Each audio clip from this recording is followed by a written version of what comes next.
Ellen Adarna nag-react sa balita ni Christy Vermin. Yan nga ang itinawag niya kay Christy Vermin.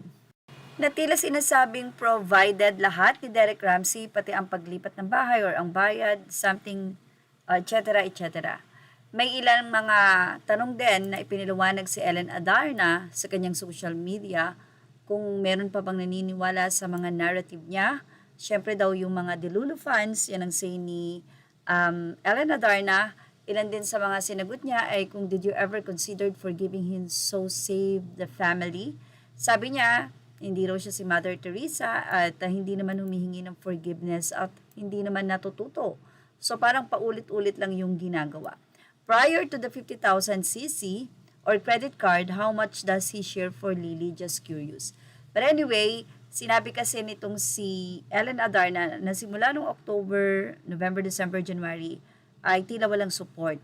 So, nung sinabi niya kung di talaga magsusupport ay walang Lily. At dahil doon, tila nagpanik daw ang family ni Derek Ramsey, even Derek Ramsey, kaya naman mga ilang araw na nakakalipas ay dumating ang nasabing credit card worth 50,000 pesos para kay Lily. Tinanong din itong si Ellen Adarna na how come with JL you were only asking 20,000 a month, you said in an interview. Ayon kay Ellen Adarna, that time ay nasa Cebu siya kaya naman lahat ay paid by their company. Kaya 20,000 lang or actually 10,000 lang ang hinihingi niyang support kay John Lloyd noon, pero nais daw ni John Lloyd na i-double ito kaya 20,000 a month ang supply or support na nakukuha niya para kay Elias mula kay John Lloyd.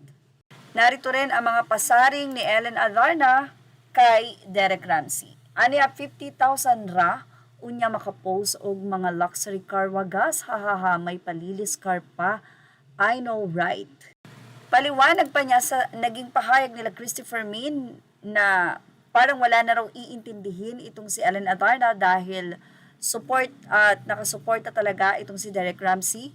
Aniya, what kind of foolishness is this Christy Vermin? The claims being made are misleading and unfair. Let's set the record straight. Truth matters, fact matter, and credit should always be given where it is due. Paliwanag ni Ellen Adarna, last month I told his assistant, no sustento, no Lily. That's simple. I am not demanding anything beyond what is fair, but I will not allow a father to live comfortably just cooling his balls while having little to no contribution to his child because he gets to see her almost every day. Only after I called him out did he give a credit card 2 weeks ago with 50,000 pesos credit limit.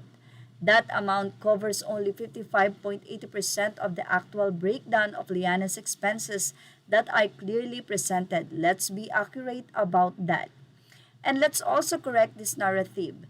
Neither he nor his mother has ever paid for my yayas or household stuff. Not now. Not even when we were married. I paid for my own stuff. I have 5 nannies and 2 are for Liana. They only paid for 1 nanny for Liana.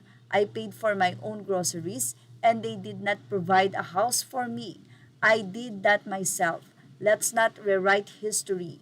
So please, let's stop being delusional and stop branding someone as a good provider when the numbers and reality say otherwise. A real provider doesn't wait to be called out.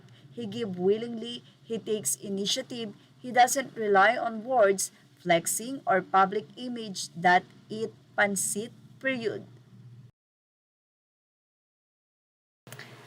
Say ng mga netizen, tila may pagkakuripot nga daw itong si Derek Ramsey. Ang ilan ay sinabing nakatapat nga daw ito ng babae. Well, sabi ng ilan, bakit JL si 10,000 lang hinihingi niya for Elias? Tapos kay Derek kulang pa ang 50,000 for Lily? Na-explain sa video, panoorin mo, say naman ng isa, bakit magkano ba ang dapat? Siguro dahil married sila, sabi niya hindi siya nag-provide ng tirahan nila. Siguro din dahil mas mahal na ngayon, siguro dahil babae kaya mas maraming yaya. Sabi niya nung mag-asawa pa sila, siya ang nagbabayad sa 5 staff niya na nakatira sa bahay ni Derek. Sino nagpapakain sa kanila at nagbabayad ng kuryente at tubig nila? Siya din kaya. Because why not? Lol, don't lowball yourself, you deserve more. Gusto niya lang sigurong pahirapan si Derek, bitter kasi si di hinabol. Girl, your child deserves more, hindi yung tira-tira. Know your worth, do not settle. It's time this guy gets called out and exposed. Almost 100,000 per month singil kay Lily sa wealthy standard, not before kung di totoong wealthy sila at sa paper lang maghigpit ng sinturon. 50-50 sa bayaran ng yaya at wala nang pakialam si Derek sa other house staff mo. Di siya nakatira doon at hindi worth 100,000 ang diaper, enrichment, food, etc. ng toddler. At yung sabi niya, she pays for the stuff if that is your contribution to the household during your married life.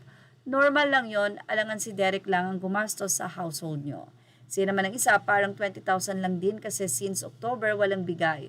So 5 months na 100,000 ang total, yung credit limits is just 50,000.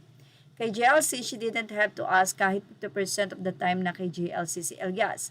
Kay Derek walang kusa kaya she gets to dictate what she wants and several months na walang sustento kaya binabawi niya.